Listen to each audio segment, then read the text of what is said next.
This is the Power Producers Podcast, where we are refining and redefining the sales game. Rule number one is you have to believe in yourself. You're the only one who doesn't think you belong in this appointment. The prospect has already validated your existence by scheduling time with you. Get it through your head you belong here, go in there, crush it, and close the deal. A place where sales professionals can come to learn from other sales professionals and thought leaders that have mastered their craft. The difference between a good salesperson and a best-in-class salesperson is only 2 minutes. By spending an extra 2 minutes on what you might think is a mundane task in the sales game, you separate yourselves from the pack, you grow your book of business, you close more deals, and you retain your accounts. As well as their peers who are still striving for perfection to achieve their why. I have a wife and 4 kids. Failure is not an option. Real sales professionals, real stories, real results. Are you ready to... Hey everybody, welcome to the Power Producers Podcast, where we're refining and redefining the sales game. Today we have got a dynamic guest for you, Mr. Peter MacDonald from Wunderite. I normally take a long time to vet InsurTechs because many times I'm looking at them from the angle of an investor in addition to having them on the podcast, but I was so impressed with what these guys have put together and the need that it fills for the common man in the marketplace, and the common woman as well, that I wanted to fast track this and get it out. So Peter, we're happy to have you on, man. Let's get everybody up to speed on who you are and where you came from, and then we're gonna talk Wunderwrite for the next 45 minutes or so. Yeah, I love it. Thanks for having me. So who am I? I'm based here in Cape Cod, which is home, Massachusetts.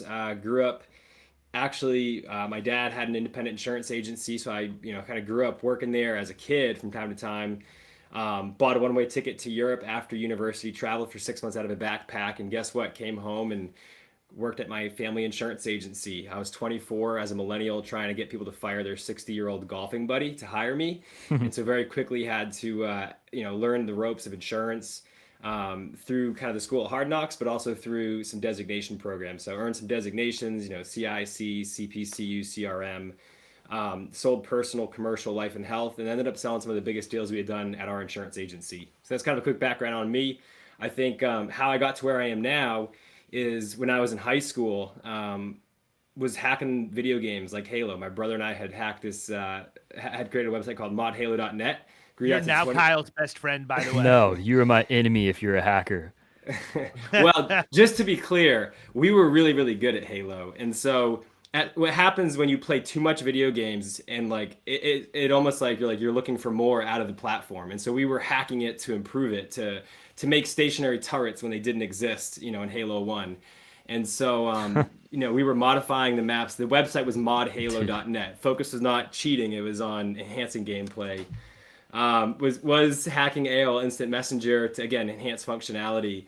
And so working at a family insurance agency, I'm just like, our tools are 10, 15, 20 years behind. And so knew that there needed to be an easier way to do my job in all aspects. I need to back up to the video game stuff for a second because I'm not ready to move past that yet. We can talk about Wunderwrite and all that stuff afterwards. Halo 1 was awesome.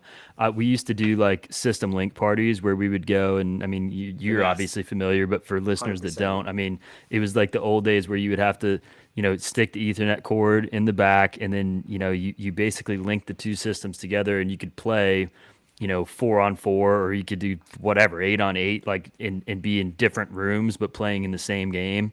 And that was when I was in high school, and it was the most amazing thing ever.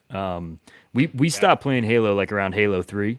After that it kind of got a little bit, I switched over to Call of Duty, which is what I play now.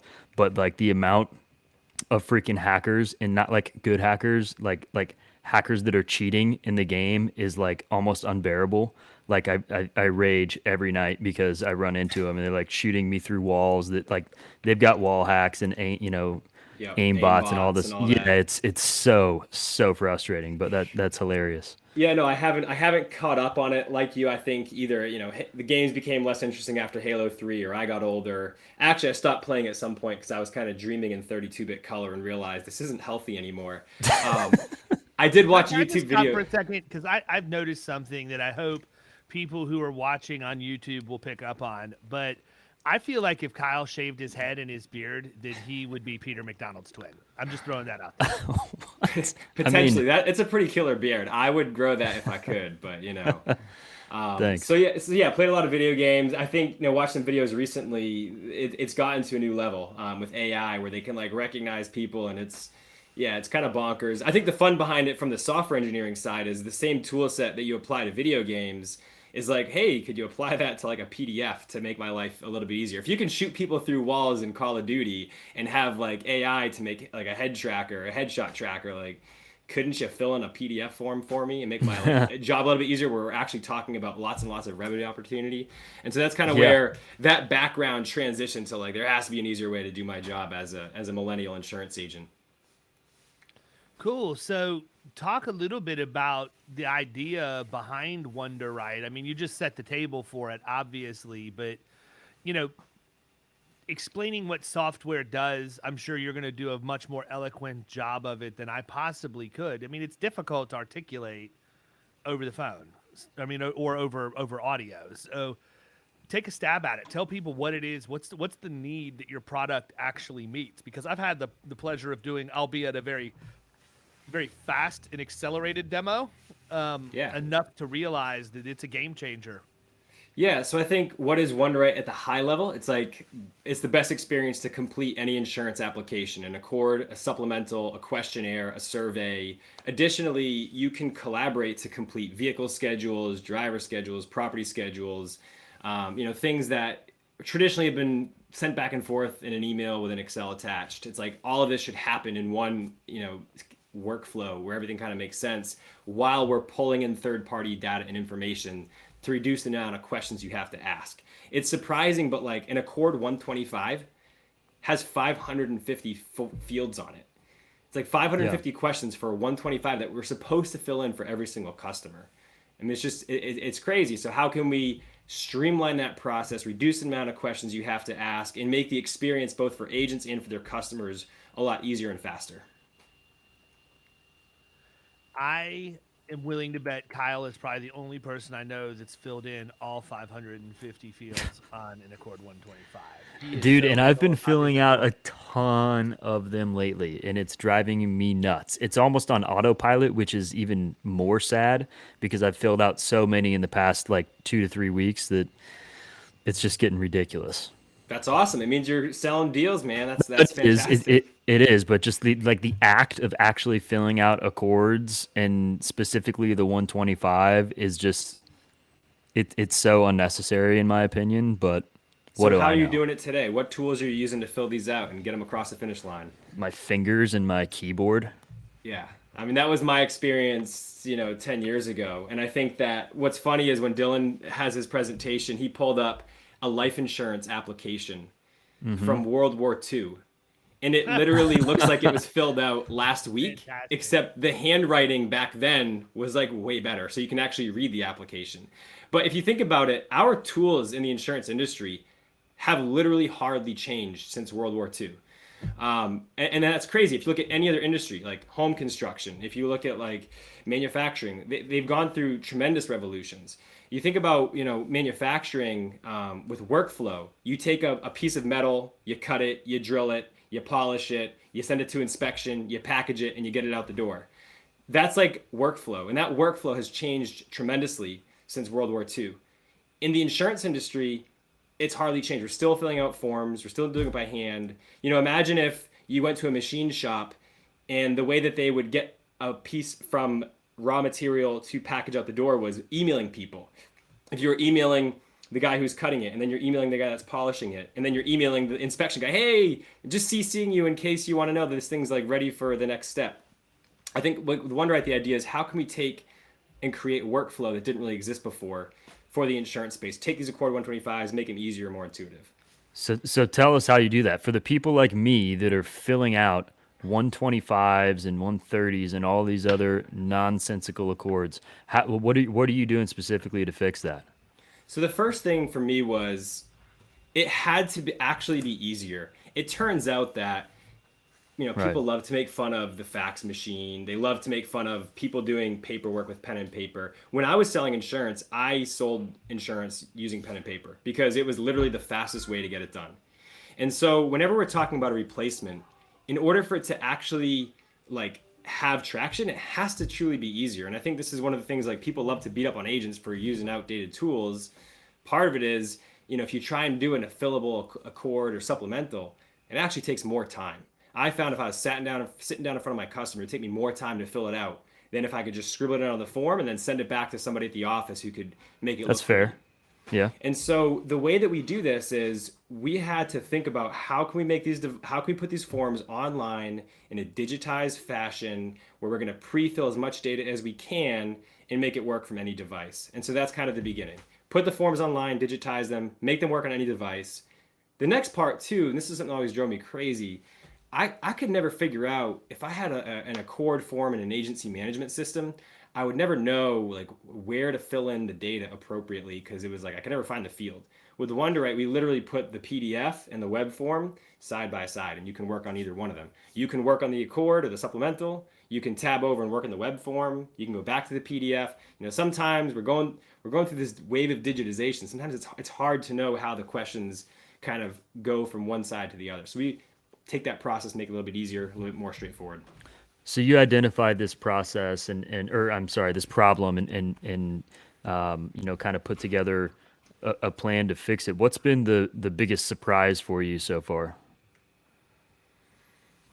What's been the biggest surprise for me so far? So I think lately, one of the things that's been interesting, and I think part of it comes from just, I've been on computers since I was 4 or 5. And I just feel like they're just kind of intuitive to me. We try to make the software really, really easy. I mean, it's like literally so easy. Our goal is you shouldn't need a 100-page instruction manual like a traditional software in the insurance space where you have to go through all these steps and like learn the proper set of clicks. We want it to be like you log on and like it's literally intuitive. You click the button, you know what to do. We track our users. We see how they're using the software, and it pains me to see videos sometimes like people do still get confused sometimes. Like you can see them struggling to be like, where do I click next? And this is, of course, the very early times, like the first time they log in the software. So it's been a little bit surprising to be like, you think you have something that's like drop dead easy, and you're like, it could be easier. It could still be better. Like it needs to be like one button, like the easy button. And so I think our North Star is make the best possible software, minimal amount of onboarding, because the reality is agency owners get excited. They want to buy new software, but then the implementation historically we found have often fallen apart. How many times have you talked to an agency who's like, hey, I went to this conference, I bought this new tool, and they buy it, and then like no one uses it. And a year goes by and like one person is using it. And then ultimately too is like if your customers are using the software, no one's walking your customers through the software. So I think one of the most surprising things recently is like the software has to be so easy. People have no patience. We're compared to, you go on Amazon, you click a button, and you have a lawnmower delivered to your house tomorrow morning. You want to send $100 to your friend for dinner to split the bill, you click on Venmo, it takes 2 clicks, and you've sent the money. Yeah. And so I think our patience as a society is just like totally gone. It is. It's ridiculous. I mean, I completely agree with that because I do both of those things on almost a daily basis. And it's like when it becomes more complicated than that, you're just like, why? And that's just the millennial generation is kind of what is contributing to that on a very large scale. And that's, like I brought up yesterday on our podcast, that's the generation of people that are up next, buying all the insurance. Like that's who the market is. So you've got to figure out how to adapt and get in front of them in ways that they are ready to receive information and operate. So absolutely. I mean, think about the last time somebody sent you like an attachment in an email and they're like, hey, Kyle, can you fill in this PDF? Or like your accountant's like, hey, can you fill out this tax questionnaire? And you're like, yeah, I'll get to that later today. And then later today becomes tomorrow. Tomorrow you have a deal you're working on, a fire comes across your desk with a claim. And then all of a sudden it's like, it takes a week, you're a week later and the person's reaching back out. Hey, you never filled out that form. And you're like, oh crap, I got to download it. I got to go on the printer. Printer's out of ink. Printer doesn't work. then I got to fill it out and scan it. It's just so complex. And you're like, with Wunderwrite, you click a button, it sends whatever parts of the form you want to send and nothing else to the customer. They click on it, they answer a few questions, yes, no, maybe, and then hit done. You're just trying to remove as much friction as possible, make people's lives easy so they can get on with their day. Yep, I'm with you. Cool. So here's my question. I mean, you've been talking about the fillable piece with the PDFs and how simple that is. And, you know, one of the things I like about that that I saw in the demo was the fact that it operates in that side-by-side environment so that people who, because I'm one of those guys, man, I'm going to be anal. I want to see what it looks like on the actual supplemental. So even though it's more user-friendly and easy to do the fillable form, being able to watch it populate in real time, just for whatever reason, gives me a sense of peace and comfort that my application is filled out better than Kyle would do it without a tool. But the other piece of what you have is all the data points, man. I mean, I was multitasking and spaced for a minute, but have you even talked about the different data points that you can pull? Yeah. Hey, thanks for mentioning that. And by the way, I think it's okay, Dave, to be like, hey, you know, I'm kind of an insurance nerd, right? I'm kind of a geek. I'm kind of like that. Like I have some. I'm a well-kept. I'm the sales guru, but what they don't realize is I'll take them out at the knees on coverage any day of the week. Yeah, and look, this is actually a point. It's a really important point. It's like we shouldn't gloss over this. When you're filling out an application, like we want to make it easy, right? But if you can't make a material representation, like you can't say something where it's like, hey, claim happens, they're going back to the application. Always. Like if it's $1 million claim, it's like they're not just going to pay it out. They're going to lawsuit. Let's get all the facts and figures. And if somebody just clicked the easy button and it was a little bit too easy, and they put the wrong data in, or like, hey, who's liable for that? You know, the customer's not going to say, oh, well, I put that in there. You know, so anyway, we actually track that, but yeah. So to your next point, the data, yeah, this is something that, like, I don't know, if you think back 10 years ago, you had like autocomplete. You know, you go on Google and like Google knows what you're searching before you even finish typing. If I'm typing like Power Producers Podcast, it's like it's already filling it out and showing me the website. Mm-hmm. And if you're typing in an address, it's filling in the address, and it knows like the businesses that are there. Why is it with insurance? Like if I type my name, I still have to type my address, my email, my phone number, my national producer number, my insurance license, my social security. Like, why do I have to type this stuff 1 million times? And so the idea is that whether you're talking about company info, your producer info, vehicle info, you know, property info, we should know all that stuff and like just make your life easy. So if you give me an address, you can get hundreds, if not thousands, of data points online instantly. Google, Zillow, the assessor's department. Like your team is already doing this, by the way. We've talked to thousands of agents. Every team is using tools like Zillow to go look up, you know, square footage. Why couldn't we just automatically populate that for you? And the answer is we can. Similarly with a vehicle, if you give me the vehicle identification number, I should be able to pull in like year, make, model, gross vehicle weight. I mean, Progressive has been doing this for a decade, right? Geico, they have tricks to reduce the number of questions to ask. And so with Wunderwrite, we wanted to give a little bit of those tricks to the independent agent as well, where they can say, all right, I can start pre-filling in data as well, so that I'm not spinning my wheels to make a top of stack submission. Ideally with Wunderwrite, we want to help make every insurance application look like a top of stack submission without taking a ton of time from you, from your team, and from your customers.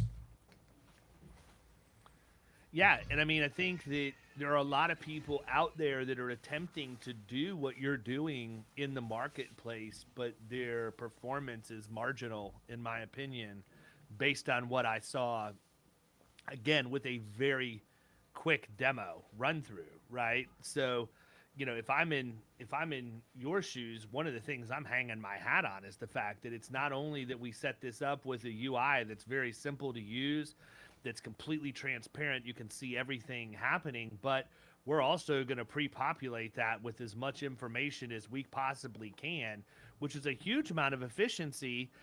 Because in Florida, I can't speak for any other part of the country. I mean, Kyle will back me up on this. I think anytime you're going to write any piece of property in Florida, you have to go to between 5 and 10 different websites just to get the basics.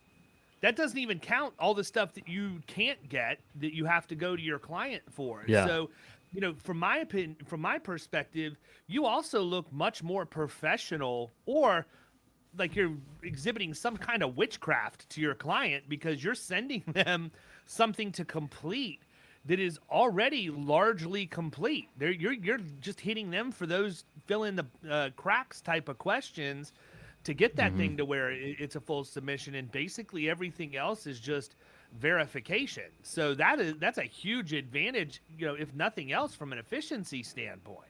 Absolutely. Look, I couldn't agree more, but not just from an efficiency side. Let's talk about new sales, because I think as independent agents, we're like, this is great.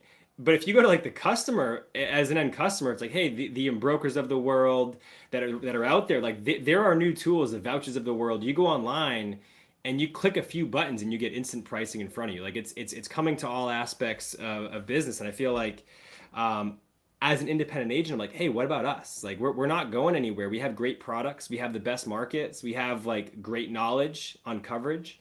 But it's really just kind of like, what does our front end look like to the customer? So I think there's the efficiency part. There's also like, what are we doing to make our customers think that we're with the times? And we have like tools to kind of streamline that workflow. How can we make all of our carriers look like the vouchers and brokers of the world, which have that easy, seamless experience? Let's take that same experience and bring it to all the carriers that we have, so we can provide better experience and ultimately, a broader scope of coverages. You brought up the property and going to a bunch of different places for information. And can I just say, like, the property appraiser websites, I really don't get why they have to be so different for each county. It drives me insane. Like, insane. Some of them are easy to use, and you type in like the first couple digits of the address and it pulls it right up. But then I don't remember if it's Hillsborough or which county. I think it is Hillsborough, but like, it's so complicated to pull up just a simple address that it drives. Like I get mad. I'm telling you this. Like I get mad. I exit out and I do something else, and I have to like cool down before I can go back in and try to do Call it. Like of Duty. yeah, yeah, exactly. I get on and clap a few lobbies, and then I'm ready to go. But it's like, Hillsborough, get your property appraiser website shit together, bro. All right, I'm done. Well, I mean, look, it's the nomenclature, right? It's the way that the information is set up, and the search functionality is so restrictive that if you put a period where there's not supposed to be a period, or you use S instead of spelling out south or whatever else, it'll act like the property never even existed, which really, if we knew it, we would be pulling by folio numbers, because that's probably actually the most accurate way to get that exact. It is, but who has that? Nobody has that. Hey, what's your folio number? Yeah, give me your folio. I just wish that there was some uniformity with that. It's crazy that each county is so different. It drives me nuts. Yeah, and I think our perspective on that is, I think it's a great point you bring up, because it's like, yeah, you should just have someone, whether it's the counties get their stuff together, which, my prediction, not going to happen, or you have somebody who's taking all that data and aggregating it, taking all of it, putting it in one place and making it uniform so it's the same to access, so that we don't have to spin our wheels and waste our time doing that. In the same way, like, hey, shouldn't there be like a universal forms library that has every single insurance form that's digitized? It's an original quality copy that I can fill in, and it's just easy. I mean, the amount of agents that I've talked to that are like, yeah, we like take an application from the carrier and then we make it fillable in Adobe Acrobat. And it's like, all right, so just to be clear, like, you are having your team at whatever the cost per hour, like doing PDF conversions in Adobe Acrobat. Like, is that the best and highest use of your time? Like, offload that to someone like us who has engineers and contractors and people doing that full time, so that you're not spinning your wheels and you can go out, win more deals, and spend more time in front of your customers. It's a fair point. What so far, I'm curious, has been the most rewarding part of your journey with Wunderwrite? I think, and this is something that David kind of posted about the other day, but I think, we, having graduated and basically spent all my money traveling out of a backpack on a shoestring budget, I met a guy in Italy on the coast. And he was like, yeah, like they kicked me off the train. He kind of looked like you, Kyle. He's kind of like a beach bum guy. And he was like, they kicked me off the train, and I liked it here. And so I just decided I'm just gonna stay here. This was in 2010. And he was like, I'm just coding websites, and then like it's whatever, it's remote. And so that was kind of for me the beginning of like, wait, like could I just, like, remote company sounds amazing. And so I wanted to build a remote company, prior to COVID, where you could have some of the best talent across the country and people could kind of live their best lives where they are. I think, David had talked about, including your kids in your life. And so me working from home, like I rode my bike to school with my kindergartner today. It's like, hey, it's 10 minutes of my day. It's not a huge amount of time, but being able to work from home, work remote, allows you to have small things like that cumulatively make a huge impact on my life, my quality of life, my family experience. And I think enabled me to really, give this company my all, where I can work late into the night and I can do some crazy hours, but also be there for my family. I think that's probably been the most part of the rewarding part of the journey. In fact, one of our company values, we have 4 values at the company. One of them is balance, and we very much want to have a balanced culture. Nice. Yeah, so I wanted to ask you actually, David, I saw that video. You have a prolific amount of content. Like you're selling insurance, you got the protege, you got the podcast, you got work comp tools in the past, and it's like I almost feel like you should probably be producing TV shows on ESPN or something. But we're working on it. Okay. You got kids throwing dirt in your face, soaking white shirt. Like, what's driving you? What's the what's next? I mean, is Kyle gonna be throwing dirt in your face? No, he would enjoy that far too much. Dude, I don't know, man. Dude, Ethan and Caroline were ripping some shots at you, dude.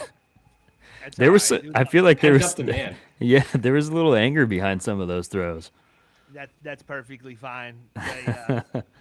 I actually, to be honest with you, I had to get them pumped up to make them mad enough to do it. Like I asked Caroline to do it, and Ethan didn't have a second thought. He reached down, picked up a handful, threw it at me, and she started crying because she thought he was picking on me. I'm like, no, you're helping Daddy. Daddy's working on the cover for his new book. I want to do the artwork myself. Blah blah blah blah blah. So once I showed her at the very end, she's like, "That's really neat, Daddy. Thank you for letting me do that." But yeah, no, I mean, my motivation is I'm amped up at the fact that I feel like the insurance industry by and large is probably the best, it is the best industry on the face of the earth for somebody who's a self-starter motivated and wants unlimited earning potential. But the problem is there's a gap in the support structure inside the industry. There's a lack of training. There's a lack of understanding. There's a lack of conditioning. There's a lack of collaboration. And so I just enjoy creating content around making people aware of those things and then presenting solutions to those problems. And it's been a pretty good gig for me so far. It's crazy. I actually mentioned this. I was at BrainShare in San Antonio, Texas last week or the week before. Or last week actually. And I mentioned this. I've had 4 prospects reach out to me based on them consuming content that I created geared toward other agents. That's amazing. The essential line when they reached out to me has been consistent. We see the way you teach other agents in the information that you share with them. We want an agent that conducts themselves the way that you teach. What would it take for us to be able to engage with you or someone in your firm? That's awesome. Wasn't even throwing the content out for them. It's crazy that they would consume that. But it also sort of goes back to the general theory that if you just consistently create content, people are consuming it, and you never know where that next lead is going to come from, man. And there's as many people out there that are looking for somebody who's going to take a total cost of risk approach, look at risk management, soft costs associated with claims, and do so with a professional and defined process. That why wouldn't they reach out to me? So that just makes me want to double down more, because those are exactly the people, that really just narrowed down who I'm going after anyhow. Those are exactly the accounts I want to represent at that point. That's fantastic. New level of motivation just based off of that, I guess. So you're just out in Austin. So what are you seeing? Like what's happening in the future from your perspective? Like what gets you jazzed up about the insurance industry, next 1, 3, 5 years? I embrace the hard market, right? Anybody can write insurance in a soft market because it caters to the general perception that insurance is sold on a price-based play and not value. But the hard market really makes you dial in your value proposition and also the risk management offerings that you're going to give to your clients when you bring them on. So it's even more important that we audit the experience mod to make sure it's correct. It's even more important that we enroll a client that's had loss issues on their auto into a learning management system and make sure that their people are being trained on distracted and defensive driving. It's even more important that we have our clients put light duty and return to work programs in place. And it just goes on and on and on. And in the soft market, you have to talk about insurance because that's ultimately what's going to get the deals done. In the hard market, if you can't talk a good risk management game and not just talk, but also deliver, you're not going to win nearly as much as you would otherwise. And so the harder the market, the more it plays to our value prop because we're able to get things done with underwriters that other agencies aren't just because of the quality of the submission that we turn in.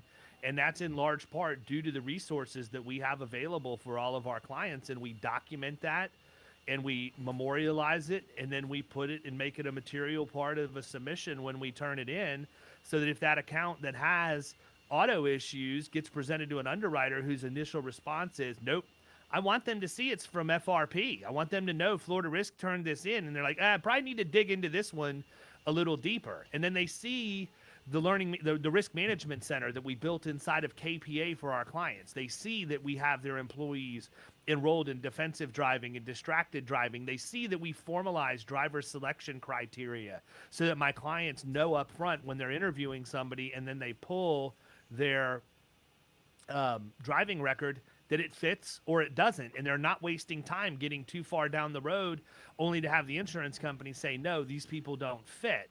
And we include the training completion certificates for the team members so that the underwriter can see that we're not just saying that we're doing this. These people have gone through the training. They've been tested on it. They've passed the test, and they've gotten a completion certificate because they passed at a satisfactory level. Those are things that are just a second nature to me and part of every submission that we turn in. But in a hard market, that's vital. That's a non-negotiable. So I love what you're talking about, and I definitely, I've done some sales training, gone through some of this. I have a certified risk manager designation. How do you, in my recollection, doing this process, like this takes a lot of work, right? It's a lot of work to do it well. What tools are you using to kind of make that less work or more collaborative? So truthfully, it depends on, we have a break depending on account revenue size. So we offer Mineral, which used to be known as Think HR, as a learning management system, online handbook generation tool, OSHA compliance, all kinds of good HR beefy stuff. Not quite as robust on the risk management side yet, and I stress yet because rumor has it their risk management center will be opening soon, which is great. 100% of our clients get that, and we even offer it to prospects. I want a prospect to go in and create an online handbook because I know that if I have them do that, there's a high likelihood they're going to stick, right? They're not going to be willing to leave me if they go through that process. KPA is a little bit more, in depth. Robust. It's for the larger middle market accounts, things that, have more of a safety and health bent to them. And we can create for those clients their very own risk management center. So they can go into that risk management center, have a learning management system, have some of the same resources or similar resources to what Mineral has on the HR side, but then we can take it to a completely different level with, giving them a certificate monitoring tool, right? So now my clients can send a templatized letter out to their subcontractors with a link for that sub to link, upload their certificate. The OCR, pulls it out, puts it into whatever back-end stuff they're doing to monitor. But my clients now know when certificates are getting ready to expire and they need to request a new one. And we can upload subcontractor agreements there for e-sign and all of that stuff. So now my clients are really limiting the amount of risk they have in a subcontractor relationship because we're giving them a tool for that. We have a remote job site evaluator. So if I've got a plumber that is installing water heaters and my client has published what that process looks like, when my client's plumber gets to a job site, they're prompted to take a picture pictures of what the condition is when they get there, upload that, we store that on the cloud. They have the checklist of the proper procedures and they initial and sign off that they've done each one of those things correctly. And they take pictures of that job site when they're done so that they can show that it's documentation, man. It's huge. Yeah, everything's right. And we store that on the cloud for them because in the service contractor sector, you have companies like Service Titan, which are great CRMs, but they're really expensive for the smaller guys. And, not even the smaller guys, unless you're a really, really big plumber, many of them aren't willing to make the investment in a CRM. It's honestly no different, in my opinion, than the insurance industry. They're just too cheap, and they don't realize it's actually an investment that's going to give them a return. So they don't want to spend the money. So it's a great wedge for us to be able to go in, offer these things that they would get in basic CRM functionality as far as documenting job conditions and completion. And then if there's a GL claim, now we have a complete record that we can tender with the carrier as a defensible position in the result of a claim. Whereas before, they just throw their hands up and be like, no, Johnny told me he did it right. We have that. That's part of doing business with us. That is not an additional charge. I can tell you're passionate about this. I mean, you can see, like, I ask a question, it's like the passion You're comes going to buy up. from me before this is over, man.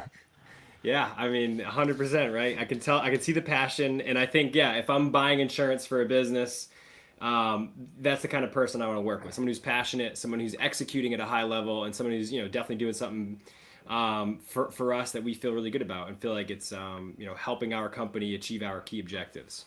Well, the truth of the matter is it's never about the insurance, right? The insurance is the end result, but the symptoms of the problem are far deeper than the placement of an insurance policy. And the issue that we have with our peer group is that all they're going to do is go out and attach their compensation to the placement of a product, whereas we're going out and attaching our compensation to solving a problem. So that's why many of our relationships are fee-based as opposed to taking commission, because I can net the commissions out of the deal and be completely agnostic on the carrier side. My client pays me directly.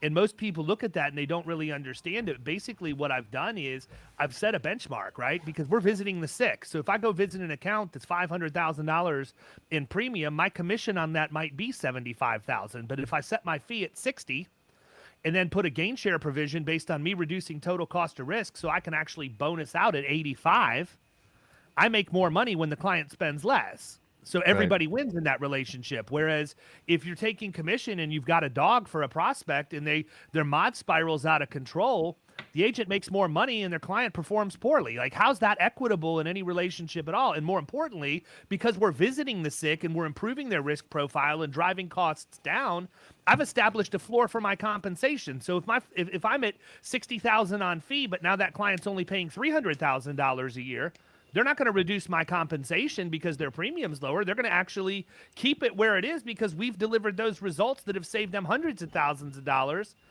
instead of just taking a commission and showing up once at the 6-month mark and once at renewal. Yeah, I love it. Makes a lot of sense. I think definitely a great wedge to the market. I think, from my perspective, my experience being an agent, having gone through risk management, these things were all important. And I just felt like the tools that I had to do these processes, they just weren't where they needed to be. It was like it's a lot of time. I mean, it's a lot of time, and I think there's probably a reason a lot of agents aren't doing this is because it's a lot of time to do it well. But you know what? It's smoke and mirrors. It's the perception. So this is what I've started to explain when I get up and I talk in front of people. There's a big difference between functional risk management and tactical risk management. I'm a functional risk management guy as a producer. I understand the very basic level of things to take that conversation to the next level. So when I'm wrapping up a meeting, I'm going to ask, you mind if we go tour the production floor? I'm going to look for the 3 to 5 things that I look for every single time because it's low-hanging fruit and things that I'm able to see. 100%. Kyle could probably rattle off my top cords 5 without any problem. Cords, drill guards, stuff bolted to the floor, dust. Electrical box. There you go. Electrical box. Fire extinguisher. Fire extinguisher's been inspected. Is the emergency exit blocked? Is the emergency exit illuminated? Need to have means of egress.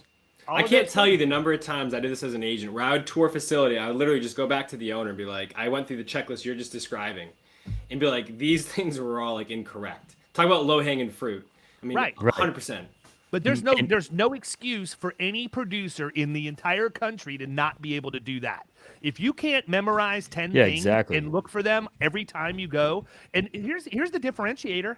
The fact that I even asked to go tour the facility. Do you realize that probably 90% of the people we compete against never even ask to go tour it? They're blindly writing insurance for something they've never touched and felt. I would never do that. I want to see what it looks like when I go out there. But anybody can do that. And all of those things that you mentioned, are all like super easy fixes 9 times out of 10. Like, we're not going to run into anything typically out in a shop that we're walking around that's like that's an extremely expensive or extensive thing to fix. I mean, so go into the tactical aspect of it. So when you go into the tactical piece of it, this is what happens on the back end. So I think that, it does take a lot of time, but if you have your business model set up the right way, which we do, you're going to outsource a good bit of that. I have no business going in and doing an ergonomic study on a manufacturing facility. That's not my skill set. But I know the guy or the lady who's really, really good at that, and it's worth my money to bring that person in to do that portion of it. What about the thermal? What is it? Thermal. Hey, what is it called infrared again? Thermal scanning. There you Infrared go. scanning. I just did one last week. Did you really? Dave, where's your stand-up desk? Where's your? He's at it. He's at it. He's just sitting. The treadmill. You got a treadmill at your desk? I've got the riser. What the heck's that stupid thing called? I don't know. It raises up and down, like you're sitting at it now. But I forgot the name of it. Anyhow, I remember going through the risk management course, and it was like, what is it? Cumulative trauma disorder. Like, hey, I'm using a mouse every day, all day, and like over time, your elbow gets screwed up. Yeah. Yeah, I mean, those occupational disease type claims are the worst because sometimes they don't manifest themselves until years after somebody left. But True. I want to go back to something. If your business model's set up the right way, the administration of the tactical risk management is a breeze because it's literally outsourcing. So the average producer, when you write small business, most of the time they just write it, they walk away from it, and everybody internally services it going forward. That's not how it should work in the middle market. In the middle market, once you close that deal, you become the quarterback of the account. You're still going to have all of the players involved. You're going to have claims from the carrier. You're going to have agency service, third-party loss control, carrier loss control, and you're like an air traffic controller landing all these people at different times, but you're making sure that it gets done. And the most important part about that's having the formal process to identify what everybody's going to do, which we have. That's part of our secret sauce at Florida Risk. So for me, it's not like it's a ton of actual work. It's showing up and being present when the real rock stars show up to do their job, and I get credit because I'm the one who connected them. So like yesterday, I got up at 7 o'clock in the morning, drove over to Orlando because I wanted to be physically present at an on-site visit for loss control with one of my accounts. What's the differentiator? I got up at 7 o'clock and went to a loss control visit. How many of my peers would have hit the snooze button, never gotten up, never went, and would have just waited to hear what the carrier said? But take it a step further, right? Before I did that 2 weeks ago, I went over and made sure that I had done a full walkthrough on the property, so I knew what I was walking into with the carrier person before I ever got them over there. So I had the opportunity, it just goes on and on and on. So yeah, it takes a little bit of time, but my gosh, if you're getting paid $50,000, $60,000, $70,000 in commission on an account, how much time is it really taking? I'm basically working. But it doesn't take any skill. No, it's like $1,500 to $2,000 an hour is what I'm making on most of my accounts. And that's not to say you're not skilled. That's not what I'm saying at all. I'm saying that anybody can do what you just described. Anybody can wake up and go to a loss control visit and be there for their client and do one themselves before, so that they know what these other people may, run into or find when they come out from the carrier. Easy stuff. But the problem is, you got the mealy mouth Main Street agent out there. I don't know, guys. Showing up on time, that is actually a pretty big skill these days. I feel like it's crazy. But you have the average Main Street agency out there complaining about people taking business from them on agent or record letter because they act like it's a dirty practice. But meanwhile, I'm the one going and fixing their clients' problems while they're laying there just griping about the fact they lost the business. I'm fixing things they never took the time to identify. I love it. I feel like, identification, 100% is the most important part of risk management, is identifying. And I think, with Wunderite, the processes you're talking about, to Kyle's point, it's not super hard. Like, you have to kind of build a muscle memory of doing it. You have to have the stamina and the discipline. I felt like I wanted tools to kind of structure and streamline that, starting with identification, starting with, hey, we got to fill out the Chubb Techie, 20-page application.